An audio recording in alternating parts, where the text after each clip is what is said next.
So from the stomach, from the oral cavity, we receive a bolus of food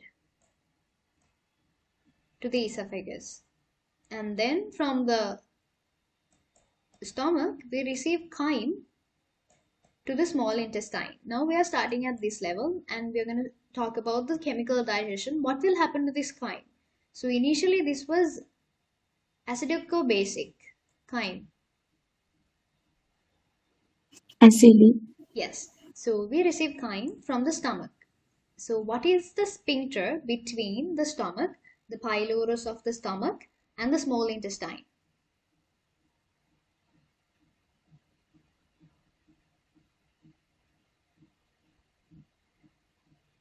There are two sphincters. Pyloric sphincter. Yeah, it is this known as the pyloric sphincter. So there's a question for you. What process aids in receiving chyme? Alternative wave of rhythmic contractions and relaxation. What is the process? Same process that happened in the esophagus when receiving the bolus of food. So we have the process here and we have the same process from this level to the small intestine level.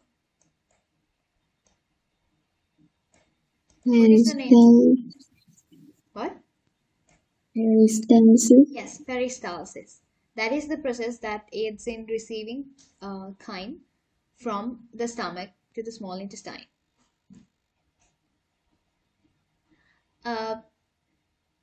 So you mentioned about the sphincter. So it is regulating the passage of chyme to the small intestine.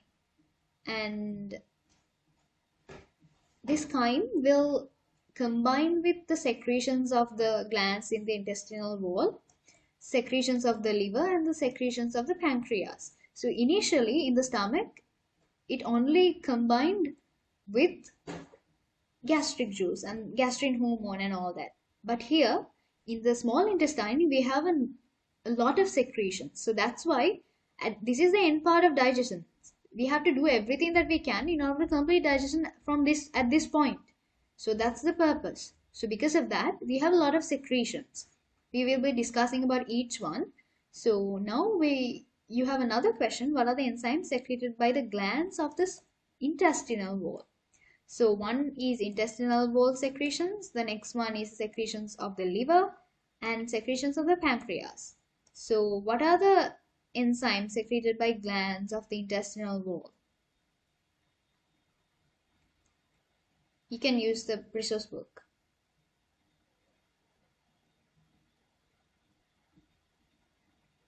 Disaccharidase. Dipeptidase. Carboxypeptidase. Aminopeptidase.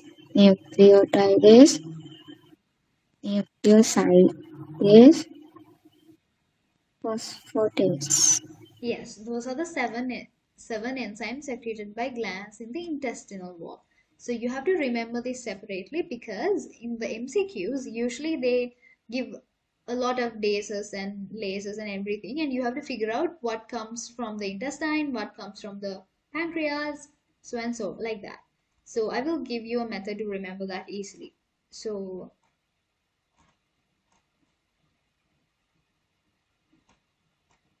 and some enzymes are secreted to the lumen and others are bound to the surface of the epithelium. So this is an extra fact. And we have two hormones here. So I mentioned that there are some glands and some organs that possess both endocrine and exocrine function earlier. So we talked about stomach action and we talked about pancreas. So here we have the small intestine, specifically duodenum, which can function in both of those ways. So stomach, what is the endocrine function of stomach? What is the endocrine secretion of stomach?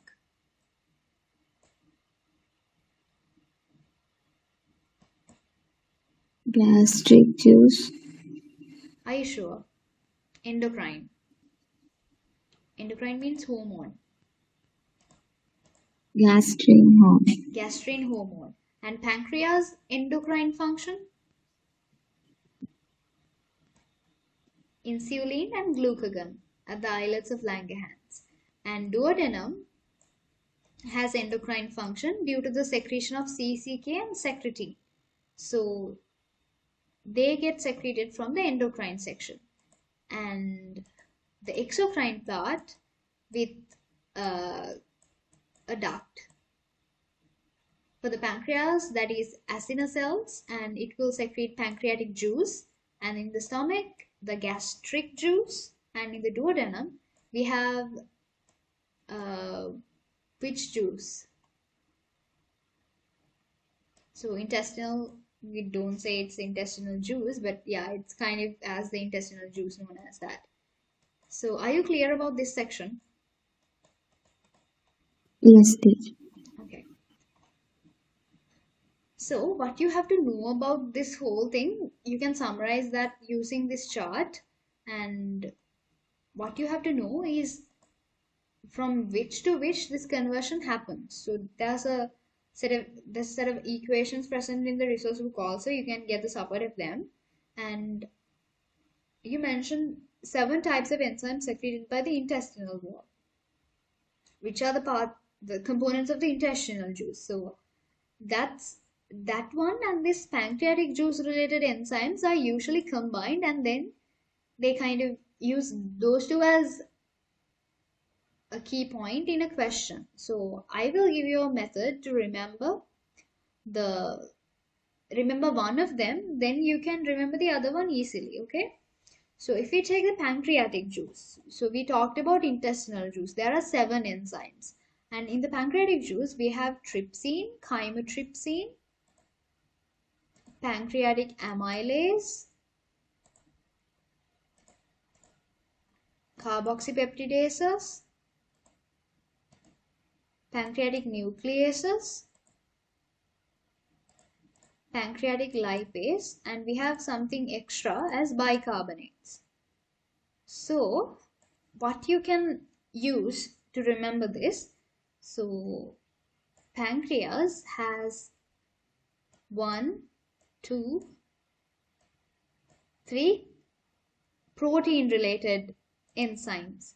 So something to digest proteins and something to digest carbohydrates, and some other one, what was the color I used? This one, I think this one, something to digest lipids and something to digest nucleic acids. So proteins, trypsin, chymotrypsin, carboxypeptidases, 1, 2, 3 here, and pancreatic amylase to digest carbohydrates, and pancreatic lipase to digest lipids, and nucleases to digest nucleic acids. Did you get the method? Did I confuse you? I will do it clearly here. So we have pancreatic carboxypeptidases, and we have trypsin and chymotrypsin. So these 3 for proteins, and we have pancreatic amylase for carbohydrates, and we have pancreatic nucleases to nucleic acids, and we have pancreatic lipase to lipids. Okay, so when we take the pancreatic juice, there's a adjective as pancreatic in front of it. So there are 4 enzymes like that: pancreatic carboxypeptidases to digest proteins, pancreatic amylase to digest carbohydrates, pancreatic nucleases to digest nucleic acids, pancreatic lipase to digest lipids. So for each of the organic molecules present in the body, something related to pancreatic is there. So a word pancreatic has to work with each one type of organic molecule. And extra trypsin and chymotrypsin is also present. Okay, so those are also involved in protein digestion. Did you understand that? Did you get that method? Or did I confuse Yes, you? teacher. Okay, can you give me the names now? What are the protein digesting enzymes present in the pancreatic juice? Trypsin, Yes, chymotrypsin, yes. mm, pancreatic, Carboxypeptidases. So yeah, that's about it. And about carbohydrates?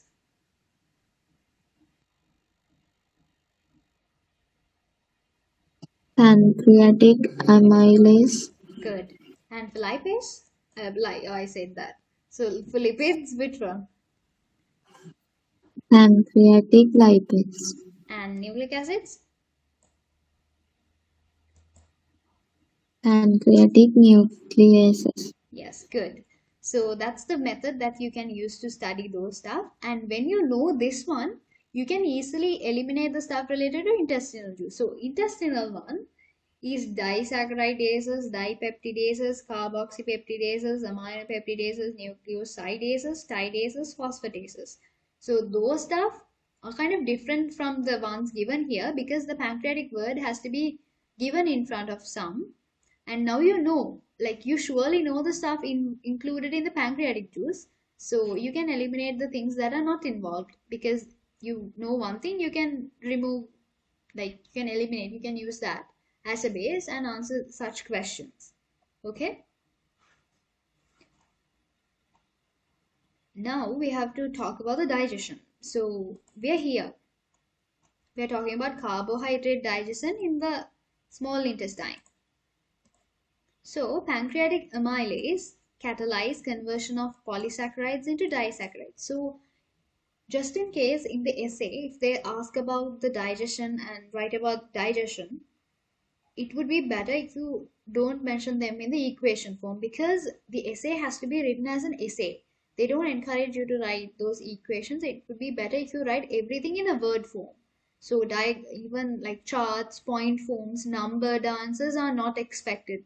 Numbered in the sense you have to write the main question number. So if you're answering essay question number 5, you mention question number 5 and you write whether it's part A or part B and you start writing everything, but you should not write things as putting stars and asterisks and writing so and so. So these stuff are not like sometimes they reduce marks. Previously, I saw a marking scheme. One of my teachers showed that to me. So they've like reduced 10% of marks when that what do you call bullet points are written.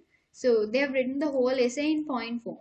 So that's wrong. You have to write them in small paragraphs. It's okay to leave spaces, but you have to write them in paragraph form. So literally, it has to be an essay, not a point form note. It has to be an essay. So that's the method of writing the essay.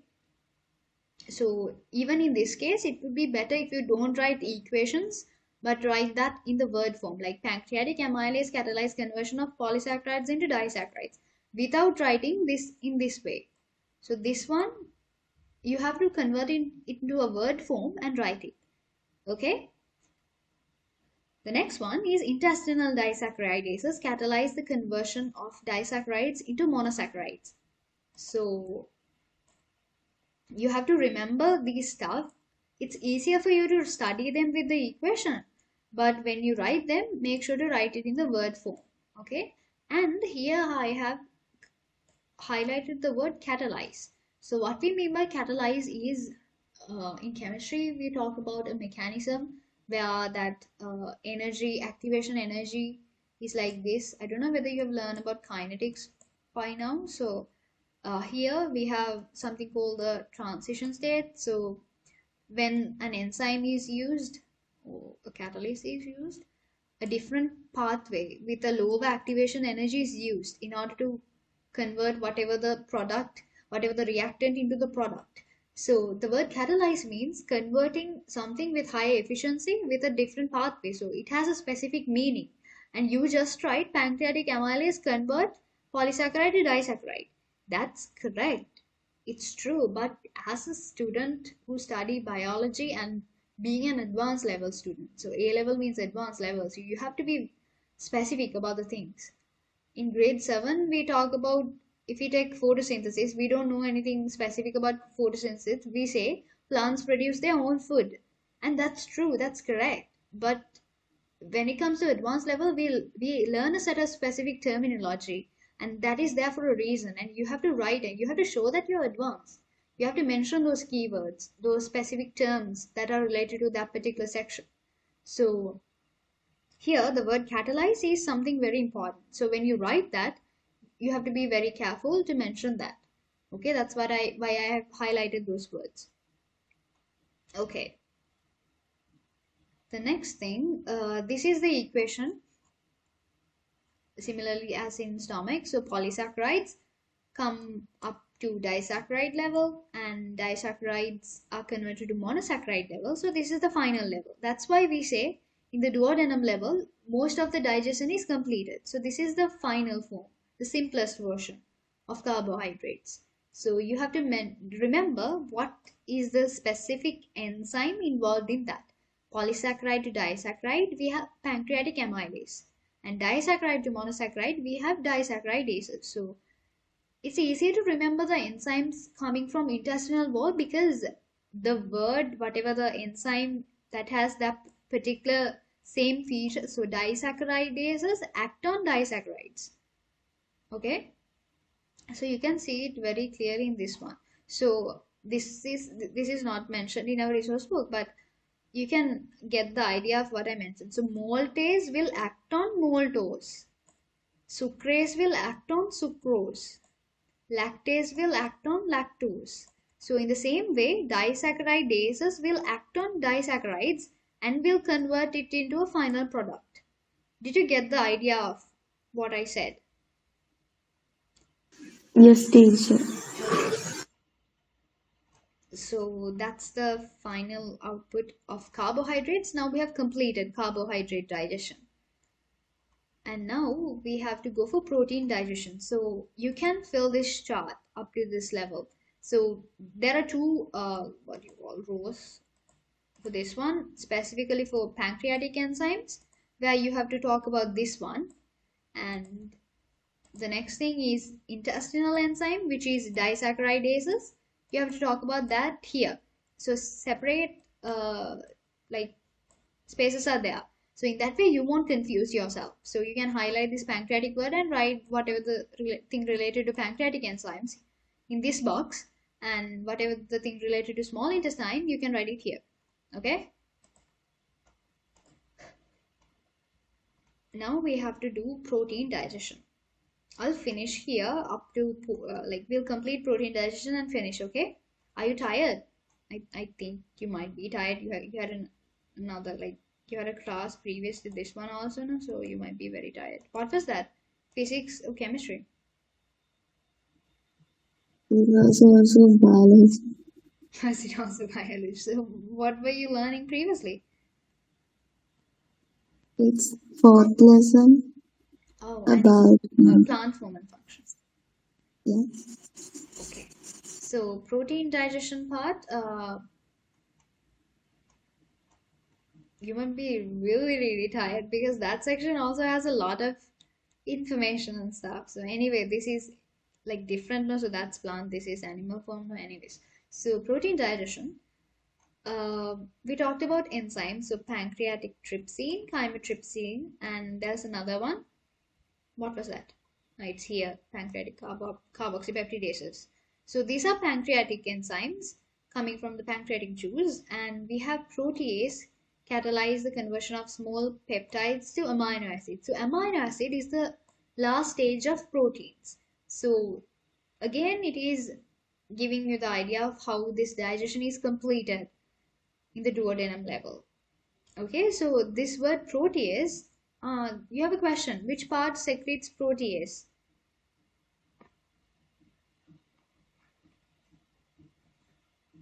Intestinal epithelium.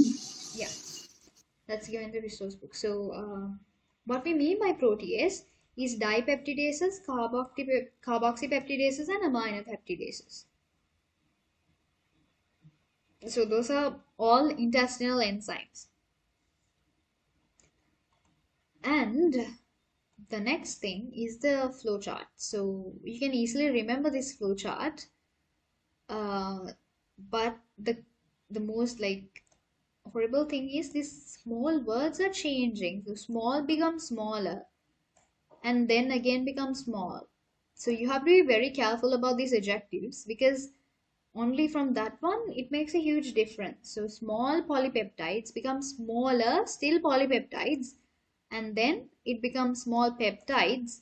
So the poly part has gone away and amino acid. So there can be two outcomes in this level. Either it can end up like it can come down to amino acid level, or else it can go to small peptide level. Okay, so you have to remember this. I really don't have a easy method for this one. I think drawing the flowchart, try to draw the flowchart once and memorize it and then practice drawing it by your hand. Okay, so small peptides will go to smaller polypeptides, and the enzyme involved is pancreatic trypsin and chymotrypsin, and smaller polypeptides either can end up in small peptide level or amino acid level with the action of pancreatic carboxypeptidases. After that, all the enzymes of the intestinal wall or intestinal juice will act on whatever the small peptide here and convert it up to the level of amino acids. Okay, so that's the summary of the whole thing.